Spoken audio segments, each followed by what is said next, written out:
Y el día de hoy les voy a platicar acerca de unos conceptos en este video examen número 2, en el cual les voy a explicar un poco acerca sobre algunos conceptos y temas de farmacología. Pero para hacerlo de una manera más fácil y didáctica les voy a hablar, o les voy a definir estos conceptos de una manera fácil y sin muchos tecnicismos, para que dicha información sea más fácil de digerir y como si se explicara de una manera científica y certera. Y bueno, comenzamos. Como primer punto tenemos a la droga, la cual, bueno, pues hay que definirla como una sustancia la cual puede afectar al cuerpo y la mente. También tenemos al fármaco. Este es un poco más fácil de comprender, pues ya que es una sustancia que se usa para tratar o prevenir enfermedades y así también eliminar o aliviar síntomas. Por otro lado tenemos al medicamento, el cual es un fármaco que ha sido probado y se puede comprar pues en farmacias y sirven, o bueno, su principal uso es tratar enfermedades. Y de allí se deriva la farmacocinética, el cual es, o bueno, su principal acción o función es cómo el cuerpo absorbe, distribuye y también pues metaboliza, además de eliminar los fármacos que han sido ingeridos. La farmacodinamia es como, bueno, pues un fármaco el cual produce efectos en el cuerpo. La toxicología es el estudio de los efectos nocivos de las sustancias en el cuerpo. La tolerancia, que es un concepto más vago, es cuando el cuerpo se acostumbra a un fármaco y se necesita, bueno, pues más de él para obtener el mismo efecto. El uso óptimo es utilizar un medicamento, bueno, pues de una manera más fácil o bueno, de una manera mejor para así obtener los beneficios máximos. Y es como cuando comemos o ingerimos algún alimento, pues necesitamos comer más de eso para sentirnos mejor o con más energía. También tenemos a la taquifilaxia, que es una rápida disminución pues de la respuesta a un fármaco después de su administración pues repetida. Y también tenemos a la afinidad, la cual es la atracción entre un fármaco y su blanco en el cuerpo, que es como si fuera una flecha que va hacia una diana y cae en el centro. Por otro lado tenemos a la potencia, que es la cantidad de fármaco necesaria, o bueno, que necesitamos, por así decirlo, para producir un efecto específico. También la eficacia, la cual es, bueno, pues la capacidad de un fármaco para producir el efecto deseado. Es decir, el paracetamol sirve para una cosa, la dexametasona sirve para otra. Por eso son medicamentos totalmente diferentes. Ajá. También tenemos a la toxicidad, que es la capacidad de un fármaco para causar así algún daño, que es como cuando comemos algo que ya está echado a perder, puede ser nocivo para nosotros. La reacción adversa. Bueno, pues es un efecto que no es deseado o es dañino de un fármaco, es como los efectos secundarios del mismo. Ahora, bueno, ya que se los expliqué de una manera un tanto científica, se las voy a explicar de una manera fácil y sencilla para que sea más digerible. La droga, pues, es algo que puede cambiar cómo te sientes, pero no siempre es bueno. El fármaco, pues, es una medicina que ayuda a que te sientas mejor cuando estás enfermo, es como el medicamento. Pero el medicamento es una medicina que puedes obtener en la tienda o en una farmacia de manera rápida y así puedes curarte. La farmacocinética es como tu cuerpo usa y se deshace de la medicina. La farmacodinamia es cómo la medicina trabaja en tu cuerpo, cómo actúa, por así decirlo, en tu cuerpo también. La farmacodinamia es como la medicina trabaja en el cuerpo. Y como dijimos ya, la toxicología es aquella que estudia las cosas que pueden hacerte daño cuando las ingieres. Y bueno, pues ahí ya les puse el ejemplo del pan o de la comida que está echada a perder. La tolerancia es cuando tu cuerpo se acostumbra a la medicina y necesitas más, porque ya estás capacitado, ya tienes la mínima o el mínimo punto de quiebre de ese efecto del medicamento. El uso óptimo es tomar la medicina de la mejor manera, es decir, la cantidad que tú necesitas. La taquifilaxia es cuando la medicina deja de funcionar también, bueno, pues después de un tiempo y puede que necesites un poquito más de administración, un poquito más de cantidad de la misma. La afinidad es como la medicina se encuentra, o bueno, encuentra su lugar en tu cuerpo. Es, por ejemplo, te duele la cabeza, y la medicina ya sabe a dónde debe de ir, ya sabe qué se debe de metabolizar para que se alivie el problema. También la potencia, que es cuánta medicina necesitas para hacer el trabajo. Y también pues la eficacia, que también se puede definir, bueno, lo podemos decir que es que también funciona la medicina. Es decir, si compras uno genérico o un original, pues en algunos casos el genérico no tiene la misma eficacia o validez que si fuera el medicamento original. También la efectividad, que esto, bueno, realmente si la medicina ayuda a la gente en la vida real. Y el beneficio, que es el buen resultado que esperas de la medicina, qué te va a aliviar, qué nos va a mejorar y si sí, cómo lo va a hacer. Y también la reacción adversa, que son los efectos no tan buenos de la medicina, que como ya se los mencioné anteriormente, son los efectos secundarios que tiene la misma. Y de esos efectos secundarios son buenos o malos, pero en su mayoría, la mayoría de las veces son algunos efectos malos que pueden traer consigo consecuencias graves para la salud. Bueno, ahora ya mencionados esos conceptos, pasaremos a la parte número 2, pero estos ya hay que tener que comprenderlos y razonarlos de una manera más potencial, puesto que estos conceptos son de una manera un tanto similar, pero son más complejos de entenderlos. Pero trataré de explicarlos de una manera fácil y digerible. Y bueno, comenzaremos con la relación beneficio-riesgo, que aquí es donde vamos a comparar lo bueno que es un medicamento con los posibles problemas que este puede causar. Como punto número 2 tenemos a la intensidad, que es qué tan fuerte es el efecto de un medicamento. Por ejemplo, cuando tomas café, qué tanta cantidad de café le pones, depende del tiempo, bueno, la fuerza en la que te va a despertar o va a hacer que tengas conciencia de lo que estés haciendo. También la biodisponibilidad, que es cuando un medicamento llega a la parte correcta de tu cuerpo y puede hacer su trabajo. Por ejemplo, que es cuando te caes y te raspas y ahí te debes de poner una curita. Bueno, supongamos que esa curita o esa bendita que te estás poniendo en la parte donde te raspaste es el medicamento. Y allí, pues, su trabajo, bueno, su principal función es hacer que ya no te duela o eliminar o, bueno, prevenir infecciones. También tenemos la concentración mínima eficaz, que es la cantidad más baja de medicamento necesaria para que funcione. Es la dosis que te recomienda el doctor. Por ejemplo, cuando vas al médico y te recomienda un medicamento, pero te dice, tómate esta cantidad, no más, no menos, porque la cantidad que él te menciona es la cantidad que va a surtir efecto en ti. Ahora la concentración mínima tóxica, que al contrario de la anteriormente mencionada, es la cantidad más baja de medicamento que puede causar problemas. Por ejemplo, que es cuando puede traer consigo algunos efectos adversos o consecuencias consigo al tomar el medicamento. También tenemos el índice terapéutico, que es una medida de seguridad comparando la dosis efectiva con la dosis tóxica. Es como si comparáramos entre el medicamento bueno y el malo, pero es el mismo medicamento. Y hablamos de dosis, no de diferentes medicamentos. Ahora el efecto paradójico, que aquí es cuando un medicamento hace lo opuesto de lo que se espera. Por ejemplo, cuando tomas un medicamento para eliminar el dolor de cabeza, pero al contrario de eliminarlo, cuando te lo ingieres, aumenta el dolor de cabeza. Esto podemos definirlo como efecto paradójico. También el periodo de latencia, que es el tiempo que pasa desde que tomas el medicamento hasta que empiezas a sentir efecto. Que es como cuando tomas el café igual manera, cuando estás estudiando. Cuando te tomas el café no surte efecto el que te despierte de un instante a otro. Debe de esperar un tiempo para que tú puedas sentir el efecto. Ese es el periodo de latencia. Ahora la vida media, que es cuánto tiempo tarda la mitad del medicamento en salir de tu cuerpo, cuando ya su principal función ya no es la misma. Ahora la curva del ABC, que aquí es donde clasificamos los medicamentos dependiendo de la importancia o el uso que se tenga. Ahora el medicamento de patente, que es un medicamento con algunos derechos exclusivos, podría decirse, de fabricación y venta. Que es cuando, por ejemplo, tienes un medicamento pero quieres que sea único en el mundo y que nadie más lo copie, entonces lo certificas o haces una patente. Ese es el medicamento de patente. Ahora el medicamento genérico, que es una versión más económica de un medicamento de patente, con los mismos ingredientes y activos. Esto quiere decir que es el mismo medicamento, pero es más barato para el consumidor y su principal función es la misma que el medicamento de patente. Ahora el similar, el cual es un medicamento similar a un genérico, pero con algunas diferencias permitidas, que puede contener algunos ingredientes diferentes o alguna presentación un tanto similar, pero no es igual. De ahí el nombre, medicamento similar. Ahora pasamos a otro punto o concepto diferente, que es el efecto gradual, que es cuando el medicamento produce cambios poco a poco, que es cuando te va... Bueno, aquí en el video voy a tomar el dolor de cabeza como punto de referencia para definir algunos conceptos. Y bueno, el efecto gradual es cuando te tomas el medicamento y ese mismo medicamento va disminuyendo el dolor de cabeza poco a poco. Ese es el efecto gradual, que va poco a poco el medicamento surtiendo efectos sobre el individuo. Ahora vamos a hablar sobre el efecto todo o nada, que es cuando el medicamento solo tiene efectos si alcanza cierta cantidad. Ahora el medicamento agonista, que es un medicamento que activa una respuesta en el cuerpo. Y a comparación del agonista, el antagonista es un medicamento que bloquea o reduce una respuesta en el cuerpo. También tenemos al antagonista irreversible, que es un medicamento que bloquea una respuesta de forma permanente. También tenemos a la inhibición competitiva y no competitiva, que son formas en que un medicamento puede frenar la acción de otro. Por ejemplo, tomas un medicamento pero estás tomando otro y ya te lo ingeriste de alguna manera, este bloquea o inhibe las funciones que tenía para tomar las funciones del que acabas de ingerir.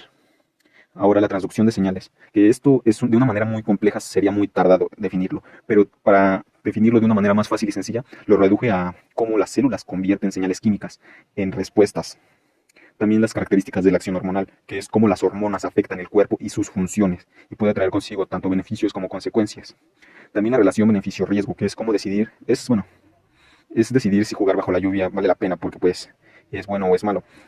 A partir de aquí les voy a definir los conceptos de una manera fácil y sencilla, como si se los explicáramos a un niño, para que sea mucho más fácil de entender. Ahora la intensidad, que es cuánto te afecta algo. Bueno, es como el sabor fuerte de un caramelo, o bueno, de un caramelo dulce, como se quiera llamar. Y la biodisponibilidad es como si tú te aseguraras de que muchas galletas lleguen a la boca para tener un buen bocado. O sea, que lleguen a su lugar de origen, o a su destino, pues. Ahora la concentración mínima eficaz, que es la cantidad justa de jarabe para que tu tos desaparezca. ¿Ok? Ahora la concentración mínima tóxica, que es cuando, bueno, pues podría definirse que no queremos demasiada catsup en las papas, porque no nos gusta y podría ser dañino para nosotros. También el índice terapéutico, que es para asegurarnos de que, bueno, pues no solo comamos suficientes galletas sin ponernos sin que nos afecte en el estómago. Ahora el efecto paradójico, que es cuando esperas que el chicle te haga reír, pero te pone serio de alguna manera. Es decir, que hace todo lo contrario. Ahora el periodo de latencia, que es el tiempo que tarda la pizza, bueno, pues después de que tú la pides. Y ahora la vida media, que es cuando tarda la mitad del helado en derretirse. Tienes dos helados y cuánto tiempo tarda la mitad del helado en derretirse, no completo, solamente la mitad. Ahora la curva del ABC, que es bueno, cuando un niño, de una manera muy fácil y vaga, puede definirse que como cuando un niño ordena los juguetes, desde los más divertidos hasta los que menos le divierten. Bueno, ahora los medicamentos de patente son como un juguete nuevo que tiene un niño, que solamente, bueno, pues el niño y sus amigos pueden usar durante un tiempo. Ahora el medicamento genérico, que es como si tuviéramos un helado, igual que el de nuestros amigos, pero el helado que compramos nosotros es de una manera más barata.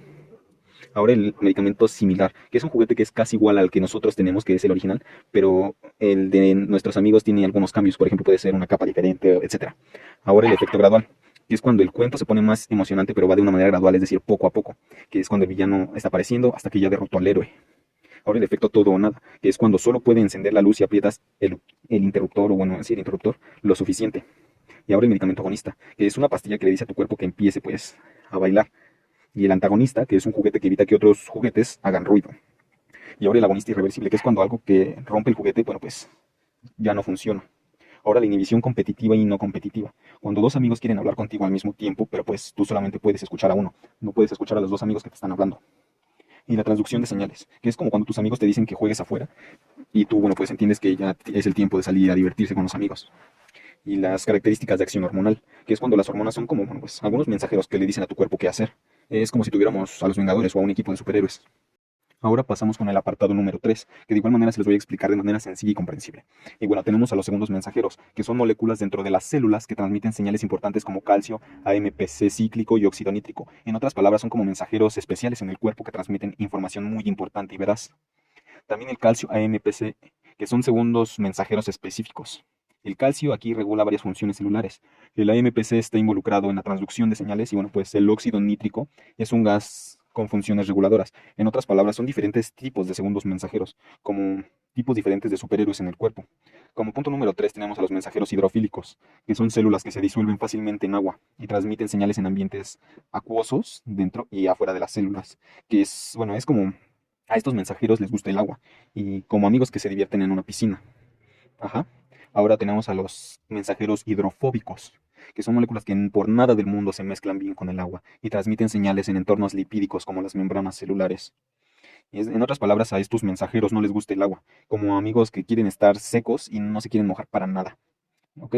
Ahora pasamos con los canales iónicos, que son proteínas en las membranas celulares, las cuales regulan el flujo de iones, como calcio, sodio, potasio, y estos influencian la excitabilidad celular, que son como puertas en las células, las cuales controlan la entrada y salida de minerales importantes. Ahora el efecto placebo. ¿Qué es el efecto placebo? Bueno, pues es una sustancia sin componente activo. A menudo, bueno, pues la utilizamos en estudios clínicos como control para evaluar la eficacia real de un tratamiento. En otras palabras, es una pastilla que no tiene medicina real y no tiene efecto alguno, como un dulce que parece medicina, pero la mente es tan poderosa que te hace creer que sí hizo efecto. Ahora el efecto nocebo, que es experimentar efectos negativos debido a la expectativa negativa, incluso si el tratamiento no tiene razón para causar daño. En otras palabras, cuando crees que algo te hará daño y comienzas a sentirte mal, incluso si no es cierto, y ese, bueno, pondremos de ejemplo un alimento que te dicen que está echado a perder, pero no es verdad. Y cuando lo ingieres, por el hecho de que te hayan dicho de que te hizo mal, o bueno, que estaba echado a perder, tu cuerpo siente que te está haciendo daño. Ahora vamos con la estructura de la receta, que aquí vamos a tener información estandarizada que indica los detalles de una prescripción médica, incluyendo el medicamento, la dosis y las instrucciones de la receta. Esto debe de traer también la cédula del profesional de la salud para evaluar los medicamentos y así administrarlos al doctor. Y ahora vamos a pasar con las fuentes de información, que son diferentes tipos de medios como libros, sitios web, etcétera, etcétera. Son los diferentes puntos donde tú buscas información veraz y certera. En otras palabras, pues es donde buscas información. Por ejemplo, pueden ser libros, internet, incluso doctores. Bueno, en otras palabras, son como amigos que te cuentan cosas importantes sobre el tema que estés investigando, que en este caso es la salud. Ahora pasamos a los análisis de metaanálisis, que es la revisión y síntesis de muchos estudios sobre un tema particular para obtener conclusiones más robustas y, bueno, pues confiables. En otras palabras, es como revisar muchos resúmenes de mucha información para entender así la historia completa o el contexto del cual se está hablando. Ahora pasamos con la pirámide de 6S, la cual es una herramienta que clasifica la evidencia según su relevancia y también confiabilidad en la toma de decisiones en salud. En otras palabras, es cuando clasificamos información según su calidad y punto de importancia, que es como una torre de Legos o de bloques. Y ahora tenemos a la escala de categoría de evidencia de la información, que es un sistema que califica, bueno, pues la calidad y confiabilidad de la evidencia disponible. En otras palabras, es clasificar información según qué tan segura y qué tan cierta es. Ahora las clases de recomendación de la información, que son niveles de importancia asignados a las recomendaciones. Estas, bueno, pues son basadas en evidencia y también en experiencia clínica, que, bueno, son diferentes niveles de importancia en las recomendaciones, como si clasificáramos nuestros juguetes favoritos de si son menos poderosos a más poderosos. Ahora hablaremos sobre PICO, que es un acrónimo que es muy usado para formular preguntas específicas en la práctica basada en evidencia, paciente, problema, intervención, comparación y también resultado. En otras palabras, es un método para hacer preguntas sobre la salud. ¿Qué pregunta tienes? ¿Cuál es tu intervención? ¿Cómo comparas? ¿Cuál es tu resultado esperado? ¿Y cuál es el resultado obtenido? También la exactitud, precisión y veracidad. Si bien son términos diferentes, tienen algo en común. Por ejemplo, la exactitud se refiere a la proximidad de una medición al valor real, precisión a la repetibilidad de las decisiones y veracidad a la conformidad con los hechos o, bueno, pues la realidad. Son como lanzar dardos hacia una diana, bueno, pues un objetivo, donde queremos que llegue y sean muy cercanos entre sí. Estos conceptos en realidad son como herramientas para entender cómo funcionan las cosas en nuestro cuerpo y cómo podemos saber qué es verdad acerca de la salud, si es información veraz o no de una fuente confiable. Ahora pasamos al sesgo, que el sesgo en el contexto científico se refiere, bueno, pues a la desviación sistemática de los resultados de un estudio, bueno, pues un experimento como tal. Esto debido a la causa de que algunos factores pueden distorsionar la objetividad como prejuicios, errores metodológicos o influencias no controladas. También tenemos a los medicamentos LASA, en donde, bueno, pues las siglas LASA se refieren a de letra, aspecto y sonido similar. Estos son medicamentos que comparten similitudes en su nombre, apariencia y sonido, lo que aumenta el riesgo de errores en la prescripción, dispensación o administración de los medicamentos. También la presentación de fármacos en sólidos, semisólidos, líquidos, cápsula, etc. Y las vías de administración parenteral y enteral son las vías parentales, las cuales incluyen formas de administración que evitan el tracto gastrointestinal. Estas pueden ser inyecciones en su mayoría. Las vías enterales implican administración a través del tracto gastrointestinal, como la vía oral. También tenemos a la vida media, que es el tiempo necesario para que la concentración del fármaco en el cuerpo se reduzca a la mitad, y también indica la velocidad a la que el cuerpo elimina el medicamento. Por otro lado, el periodo de latencia se refiere al tiempo transcurrido desde la administración del fármaco hasta que comienzan a haber efectos observables. También la concentración máxima local o en su manera sistémica, la cual indica el punto en el tiempo en el que se alcanza la mayor concentración del medicamento en un área específica del cuerpo, la cual puede ser local o en el organismo en su conjunto, que aquí hablamos del concepto sistémico del mismo. También la grafea, que es una forma de representación de medicamentos, la cual consiste en un comprimido recubierto con una capa externa de azúcar o sustancia similar para mejorar el sabor y facilitar de una forma más fácil la deglución. Por otro lado tenemos a la cápsula, la cual es una forma farmacéutica que contiene medicamento en una envoltura. Esta puede ser gelatinosa y a menudo es dividida en dos partes. Puede contener polvo, gránulos o líquidos. También tenemos a los medicamentos comprimidos. Estos se encuentran en forma sólida de medicamentos que resulta de la compresión de polvos o granulados y puede tener diferentes formas y tamaños. Además de esto encontramos a la crema, ungüento, gel, que son formas semisólidas de medicamentos utilizados para la aplicación tópica en la piel y varían en consistencia y base como agua, aceite o alcohol. También tenemos a los supositorios y óvulos, que son formas sólidas destinadas a la inserción en el recto, como lo son los supositorios, o la vagina, que son óvulos para la administración local del medicamento. También tenemos al jarabe, que es un medicamento líquido que contiene agua, azúcar y sustancias medicinales, y este es adecuado para niños y en su mayoría es en administración oral. También tenemos a la emulsión, que es una mezcla de líquidos inmiscibles como aceite y agua, estabilizado por un agente emulsionante que puede utilizarse para administración oral o tópica. También los corilios, que son soluciones líquidas destinadas a ser aplicadas en los ojos, comúnmente para tratar afecciones oculares. Y también tenemos a las vías de administración, como ya se mencionaron anteriormente, que son parenteral y enteral. La parenteral incluye la administración de medicamentos por vías que evitan el tracto gastrointestinal. Algunos ejemplos incluyen inyecciones intramusculares, intravenosas, subcutáneas, entre otras. Y estas vías permiten una rápida absorción y evitan la degradación en el sistema digestivo. También la vía enteral, la cual involucra la administración de medicamentos a través del tracto gastrointestinal. La vía oral es la forma más común, pero pues también puede incluir la administración a través de tubos nasogástricos o gastrotomías. La absorción puede ser más lenta en comparación con las vías parenterales. También tenemos a la vida media, la cual ya se mencionó anteriormente 2 veces, pero para comprenderla de una mejor forma, indica el tiempo que tarda la concentración del fármaco en la sangre en disminuir la mitad. La vida media es crucial para determinar la frecuencia de dosificación y la duración del efecto terapéutico. También el periodo de latencia, el cual refleja el tiempo entre la administración de un medicamento y el inicio de sus efectos. Puede variar según la velocidad de absorción y distribución en el organismo. Y por último, en este apartado tenemos a la concentración máxima local o sistémica, la cual nos indica el punto en el tiempo cuando se alcanza la mayor concentración del fármaco en un área específica, la cual puede ser local, o en la circulación sanguínea general, la cual es sistémica, siendo de una manera relevante para que podamos evaluar la eficacia y seguridad del tratamiento. Ahora pasamos al apartado número 5, que es la clasificación de riesgo en uso de fármacos en el embarazo, como son el A, B, C, D y E. Esta clasificación no, se refiere a las categorías que indican el riesgo potencial de un fármaco. Y esto cuando las mujeres están en el embarazo. Por ejemplo, el A es cuando los estudios no muestran riesgo. El B es cuando no hay evidencia de riesgo en animales. El C es el riesgo que no se puede descartar. El D es el riesgo evidente. Y el E es el riesgo confirmado. Ahora, la absorción y eliminación de orden cero y de primer orden. Estos términos se refieren a la velocidad con la que un fármaco es absorbido y eliminado del cuerpo. Orden cero implica, pues una velocidad constante, mientras que de primer orden implica una proporción constante del fármaco, es decir, que va fluyendo, siendo así absorbido o eliminado en un tiempo determinado. Ahora el metabolismo de primer paso, el cual es el proceso en el que un fármaco se metaboliza antes de llegar a la circulación sistémica, esto a menudo en el hígado, y puede afectar la biodisponibilidad del fármaco. También la oxidación, reducción, hidrólisis, los cuales son procesos metabólicos entre sí que modifican la estructura química de los fármacos. La oxidación implica pérdida de electrones, la reducción, ganancia de electrones, y la hidrólisis implica un rompimiento de enlaces, estos mediante agua. De ahí la palabra hidro, el vocablo o prefijo. Y ahora P450, los cuales se refieren a la familia de enzimas citocromo P450, los cuales tienen un papel muy importante en el metabolismo de fármacos, los cuales catalizan reacciones de oxidación. Ahora la fase 2, que es la conjugación de fármacos, la cual es la segunda etapa del metabolismo, donde productos metabólicos se conjugan con moléculas endógenas, es decir, que están dentro de estos para facilitar su excreción. Y también trae consigo algunos procesos como la glucorinidación y sulfatación. También tenemos a la glucoronidación y la sulfatación, que está compuesto por la fase 2 de la conjugación de fármacos, los cuales son procesos en los que los productos metabólicos se unen a moléculas como glucurónido o sulfato, aumentando la solubilidad y facilitando su excreción renal. También tenemos la biotransformación, el cual, pues es un conjunto de procesos químicos que se pueden transformar, que transforman a los fármacos en el cuerpo. Esto también incluye a la metabolización, por supuesto. Y ahora las interacciones farmacológicas, que ocurren cuando un fármaco afecta la actividad de otro, como un concepto que ya se mencionó anteriormente, ya sea potenciándola o inhibiéndola, lo que pueda tener implicaciones en la eficacia y seguridad del tratamiento. También la farmacovigilancia, el cual es el monitoreo y evaluación de seguridad de los fármacos después de su comercialización, donde se puede identificar y evaluar los eventos adversos del medicamento tratado. También la vida media, half-life, de un fármaco, el cual, pues es el tiempo que tarda la concentración del fármaco en el cuerpo en disminuir a la mitad después de la administración o después del momento en el que lo ingerimos, lo cual afecta la frecuencia de dosificación. Y ahora el índice terapéutico, el cual es la relación entre la dosis tóxica y la dosis terapéutica de un fármaco, indicando la seguridad del medicamento que estamos ingiriendo. Ahora pasamos al apartado número 6, que son conceptos un poquito más complejos, pero de igual forma les voy a tratar de explicarlo de manera más fácil de comprenderlo y que sea dirigible ante la audiencia.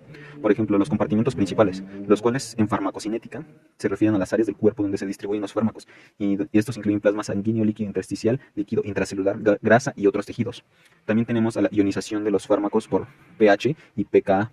Es donde la ionización de los fármacos está influenciada por el pH del entorno y el pKa del fármaco. El pKa es el valor del pH en el cual la mitad de la molécula está ionizada y pues la otra mitad no. Este equilibrio afecta la absorción y distribución de los fármacos.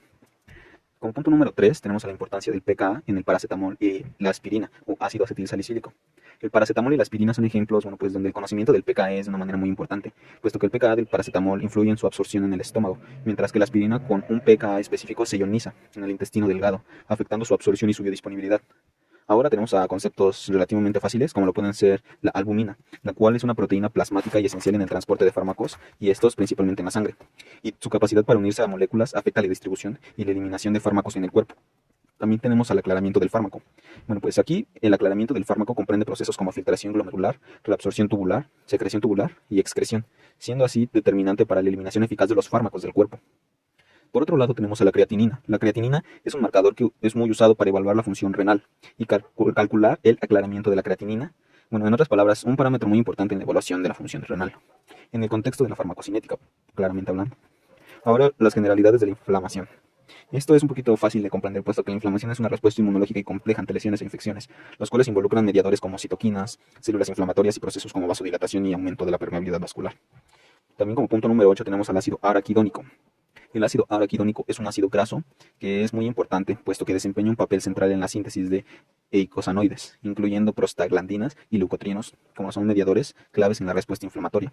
Ahora la fosfolipasa A. ¿Qué es la fosfolipasa A? Pues es una enzima que libera ácido araquidónico, como el concepto que mencionamos anteriormente, de los fosfolípidos, de las membranas celulares, iniciando así la cascada de la síntesis de eicosanoides. Ahora vamos a hablar sobre los COX, del 1 al 3 y también obviamente del LOX o LOX. El COX 1 y 2 son isoformas de ciclooxigenasa, o en otras palabras, enzimas involucradas en la síntesis de prostaglandinas. COX 3 es una variante discutida. LOX, pues el LOX se refiere a la lipoxigenasa, implicada en la síntesis de leucotrienos. Ahora vamos a profundizar un poquito más en el punto número 10, son los COX-1, 2, 3 y el LOX. El COX-1 o ciclooxigenasa 1 es el que está presente en tejidos constitutivos y desencadena la síntesis de prostaglandinas responsables de funciones fisiológicas, como la protección gástrica y también la regulación del flujo sanguíneo renal. El COX-2 o ciclooxigenasa 2, de sus siglas, es inducida por estímulos inflamatorios y contribuye o ayuda a la producción de prostaglandinas que están relacionadas con la inflamación, el dolor y también, por supuesto, con la fiebre. El COX-3 o ciclooxigenasa 3, originalmente propuesto, pero su existencia y función específica son temas de debate, puesto que no está claramente definido en comparación con COX-1 y 2, y también la lipoxigenasa o LOX. Cataliza las funciones de leucotrienos como su principal función y participa en procesos inflamatorios y alergias, en los cuales proporciona otra vía importante en la respuesta inflamatoria. Estas enzimas, en pocas palabras, son esenciales en la cascada de la síntesis de icosanoides, puesto que ya de una manera fácil y concreta regulan respuestas fisiológicas y patológicas y son objetivos clave para fármacos antiinflamatorios no esteroideos o AINES, que modulan estas vías bioquímicas. Ahora, como punto número 7, les hablaré sobre la aspirina, un antiinflamatorio no esteroideo, el cual actúa inhibiendo la enzima ciclooxigenasa, afectando la síntesis de prostaglandinas y también de los leucotrienos, además de mediadores clave en dolor e inflamación. La COX tiene isoformas, como la COX-1, que tiene protección gástrica, y la COX-2, que tiene como protección inflamación. La aspirina es un inhibidor irreversible, mientras que otros AINES no lo son. Por ejemplo, ahora vamos a explicar el cuadro de la página 13 de la 10 al 21, la cual detalla diferencias en afinidad y tipos de enlaces de los COX-1 y 2 y posiblemente los COX-3, como se puede observar en la imagen que está en el archivo. La aspirina puede desencadenar asma y pseudoalergias en algunos. Los inhibidores preferentes de la ciclooxigenasa 3 o la 2 se buscan para minimizar efectos secundarios gastrointestinales. Es vital definir condiciones médicas al usar AINES y considerar adyuvantes para potenciar su eficacia. En resumen, los AINES interfieren en múltiples vías para modular el dolor e inflamación, pero deben administrarse con precaución, considerando la respuesta individual y el perfil de los efectos adversos. El uso de AINES debe considerar factores como el historial médico, las alergias y otros medicamentos adicionalmente.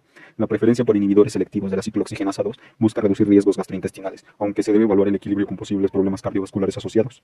Los adyuvantes de AINES, como antiácidos o protectores gástricos, pueden mitigar efectos secundarios. En cuanto a los inhibidores irreversibles, su acción prolongada puede ser beneficiosa, pero también presenta desafíos en términos de reversibilidad en caso de emergencia.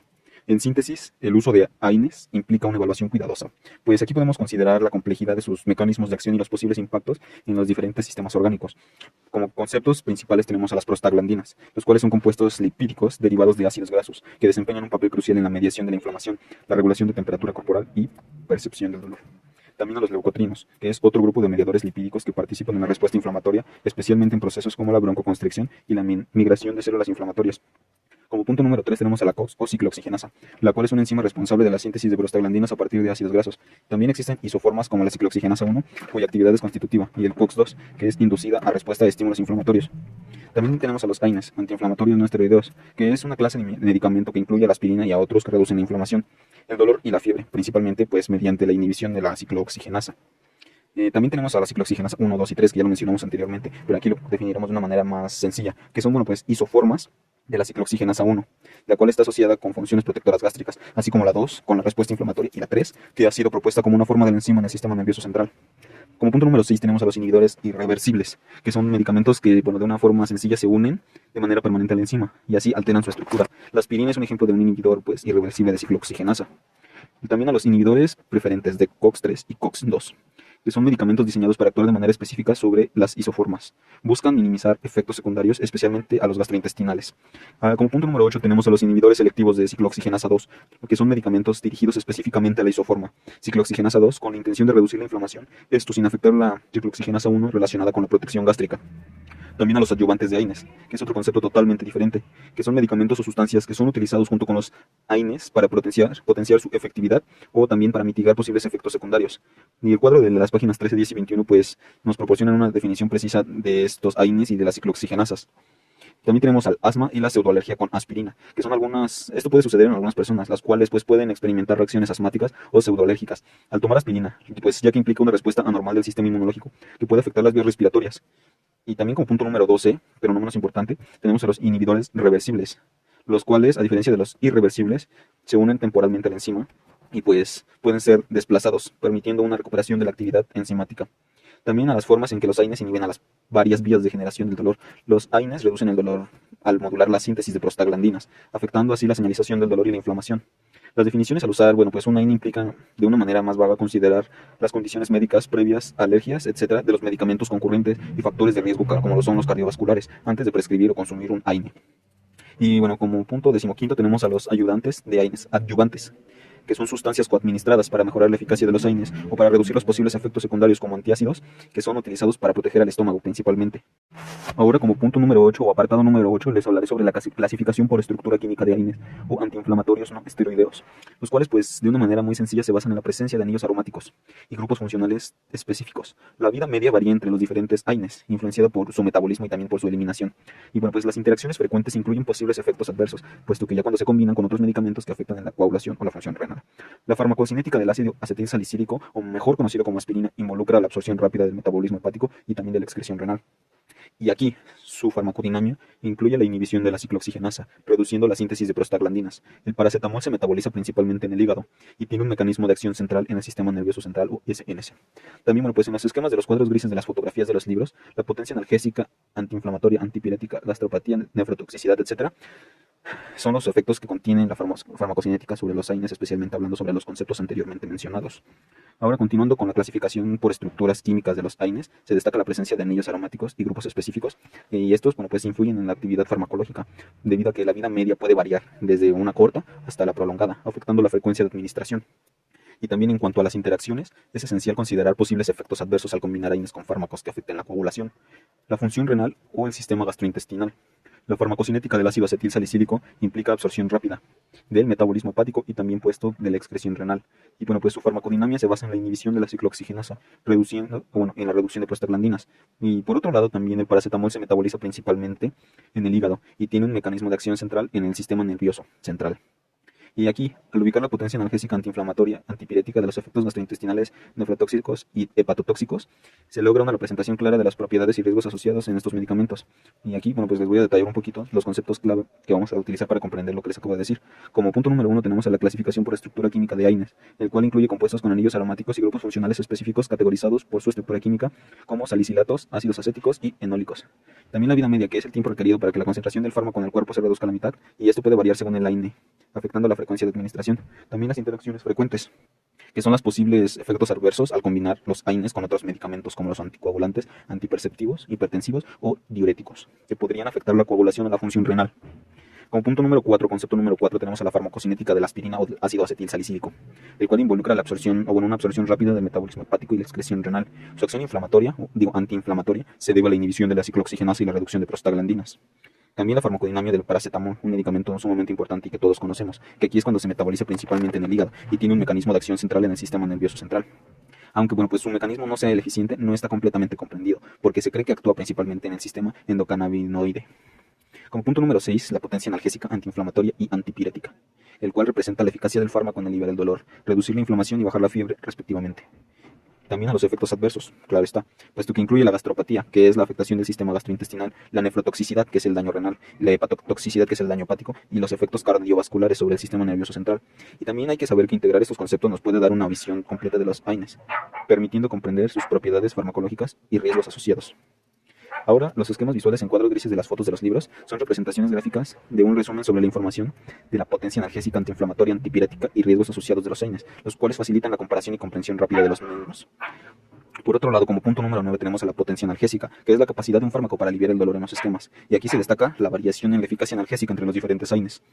Como punto número 10 tenemos a los efectos gastrointestinales, los cuales incluyen la gastropatía, que abarca desde las molestias estomacales hasta las úlceras, la representación visual, la cual va a permitir la propensión de cada AINE a causar problemas gastrointestinales, como la nefrotoxicidad y hepatotoxicidad, que son los riesgos de daño renal, como la nefrotoxicidad, y el hepático, que es la hepatotoxicidad, los cuales están asociados con el uso de ciertos AINES, y bueno, pues también de la ubicación en los esquemas visuales, los cuales mencioné anteriormente, nos va a facilitar la comparación de estos riesgos, como lo son la nefro y hepatotoxicidad.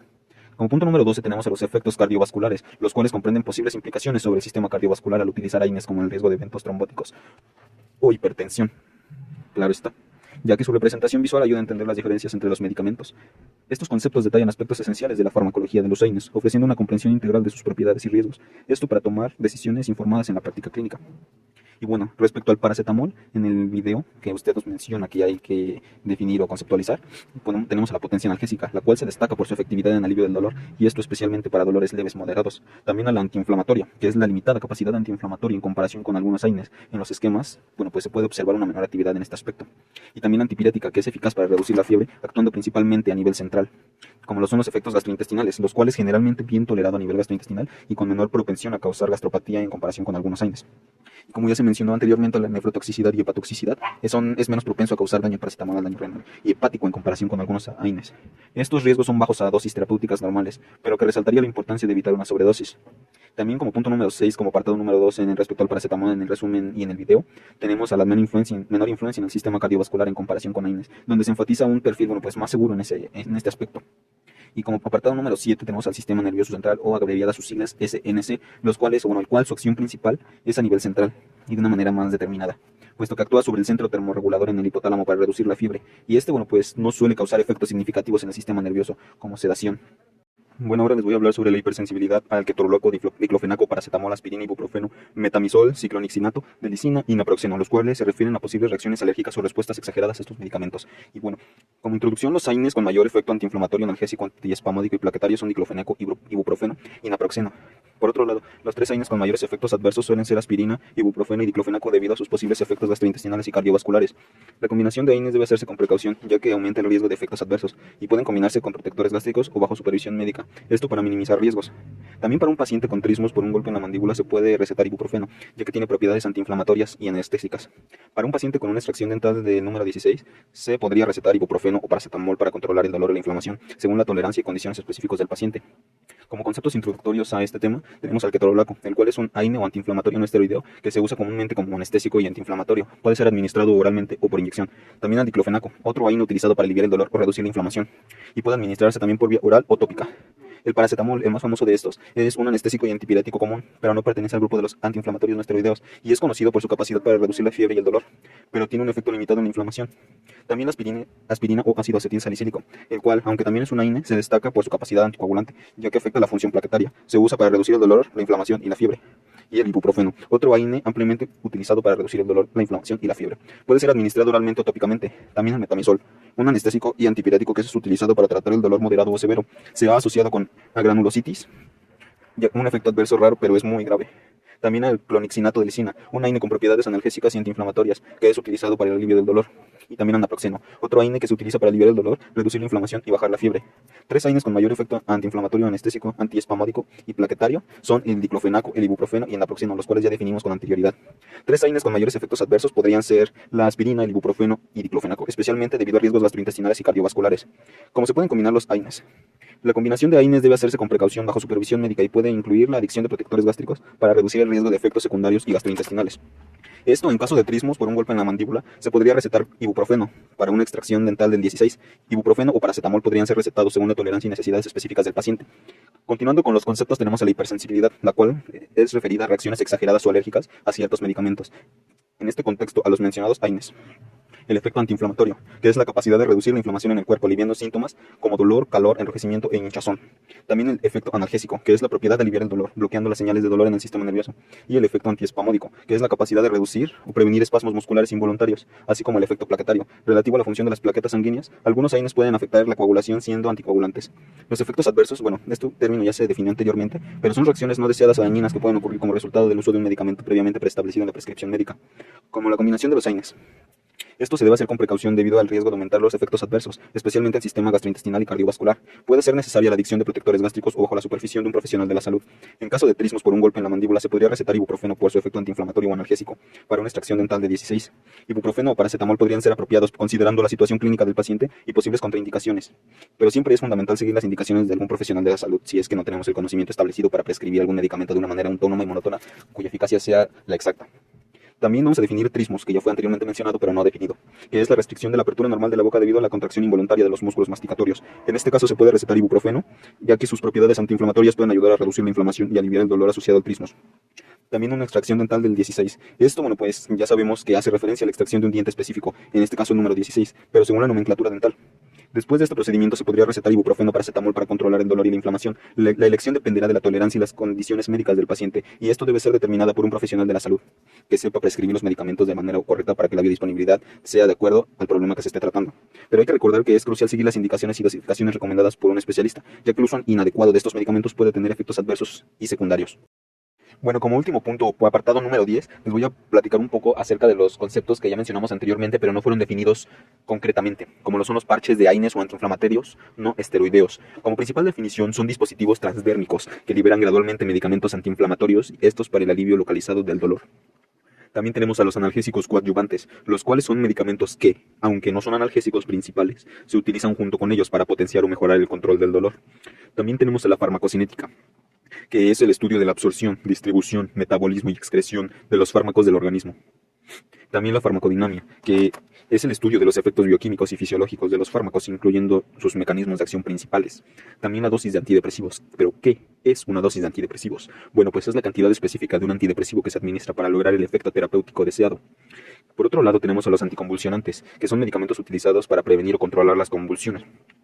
Ahora, la capsaicina, que es un compuesto activo en los pimientos picantes, utilizados en cremas analgésicas para aliviar el dolor neuropático. Por otro lado, encontramos a la cafeína, que como principal definición es un estimulante del sistema nervioso central presente en bebidas como en el café, que es el principal actuado, que puede tener efectos analgésicos y mejorar la alerta. Por eso los estudiantes lo toman mucho, porque nos mantiene alerta y nos despierta cuando ingerimos cafeína.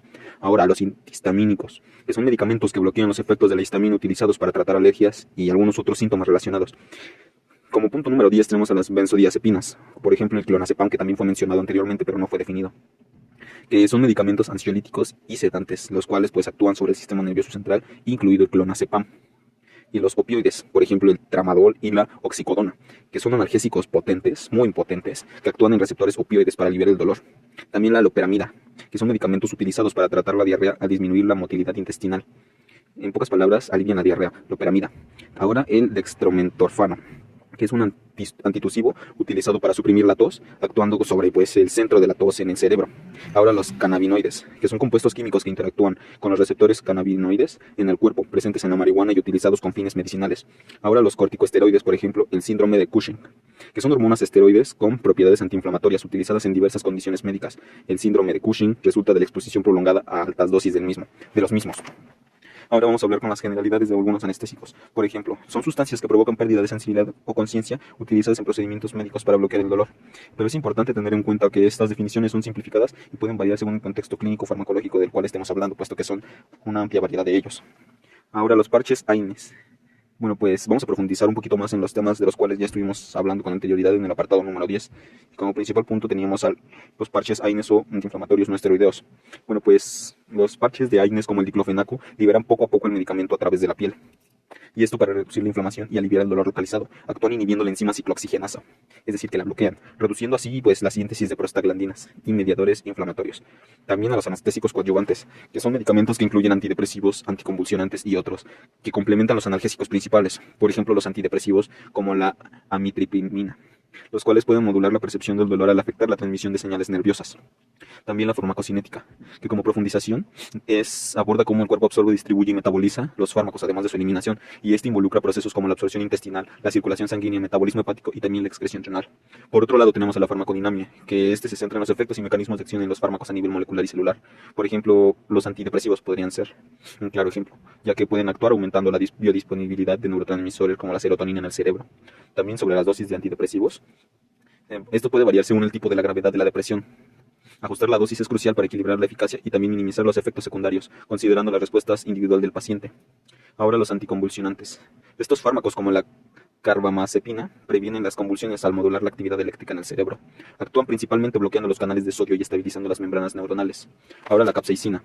Al activar los receptores TRPV1 en las terminaciones nerviosas, agota las sustancias químicas involucradas en la transmisión del dolor y se utiliza en parches o cremas para tratar el dolor neuropático. Ahora la cafeína. Esta bloquea los receptores de adenosina, mejorando la liberación de neurotransmisores como la dopamina, además de su efecto estimulante. Se ha demostrado que puede aumentar la eficacia de algunos analgésicos. Ahora los antihistamínicos. Profundización en este tema puede ser que estos fármacos bloquean los receptores de histamina y así reducen síntomas alérgicos. Algunos, como la difenhidramina, también pueden tener propiedades sedantes y son utilizados como medicamentos para dormir, debido a que son sedantes obviamente. Y como punto número 10 y último para culminar este video, las benzodiazepinas, que igual forma es el clonazepam. Estos potencian la acción del ácido gamma aminobutírico, o GABA en sus siglas, un neurotransmisor inhibidor en el cerebro. El clonazepam, por ejemplo, se usa para tratar trastornos de ansiedad y epilepsia.